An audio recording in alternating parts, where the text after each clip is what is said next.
Section 28। अच्छा, section 30 ये provision redundant हो गई है, रिडंडेंट हो गई है।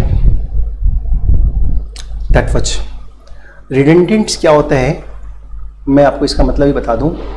एक वर्ड है नया, तो चलो ठीक है, मैं एक बार मतलब एक्सप्लेन करता हूँ रिडंडेंट वर्ड का।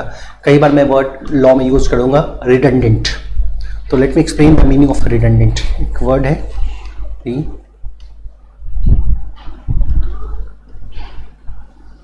रिडंडेंट, और इसी से मिलता द वर्ड रिपेल। दोनों वर्ड अपने में डिफरेंट है, सही है। और from the examination point of view से आपको दोनों नहीं पढ़ने पड़ते हैं। आप रिडंडेंट प्रोविजन भी मत पढ़ो, रिपेल प्रोविजन भी मत पढ़ो। रिडंडेंट प्रोविजंस प्रैक्टिस में कभी काम आ सकता है, ये बात हो सकती है। मैं बताता हूँ क्या है, मैं अंतर समझाता हूँ दोनों में क्या कहते हैं।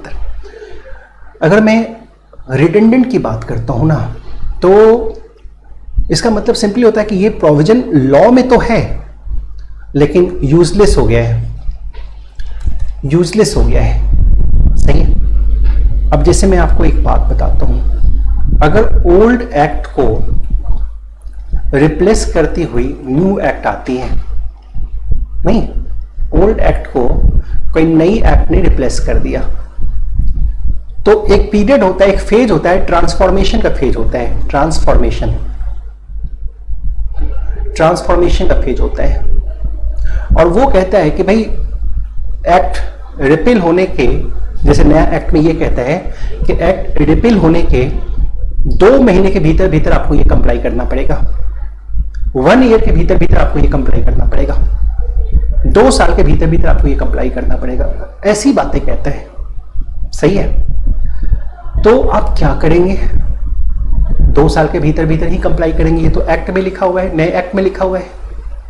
लेकिन जब 2 साल बीत जाएगा इस एक्ट को आने का, तो इस एक्ट का वो जो प्रोविजन है जो 2 साल में कंप्लाई करने की बात कह रहा था, वो अपने आप बेकार हो जाएगा।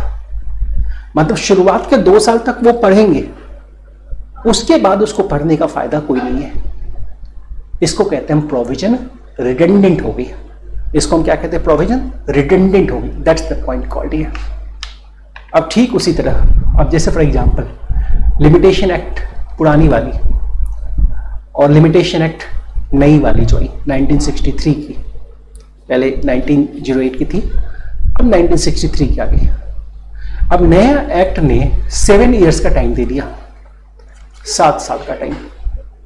भाई इसमें जो तुम्हारा लिमिटेशन पीरियड है, हम यहां एक्ट कमेंस होने से 7 साल तक का टाइम देते हैं।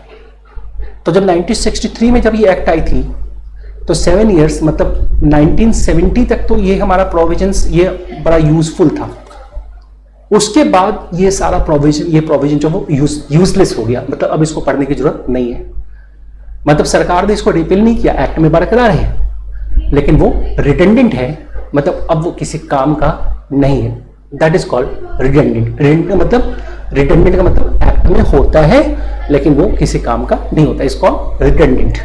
लेकिन गवर्नमेंट ही उसको हटा ले, पार्लियामेंट ही उसको हटा दे, तो हम कहते हैं एक्ट रिपील हो गई। अगर पार्लियामेंट हटा देती है तो हम कहते हैं रिपील हो गई। ठीक है, आपको क्लियर हुआ मीनिंग रिडंडेंट एंड रिपील का? चलिए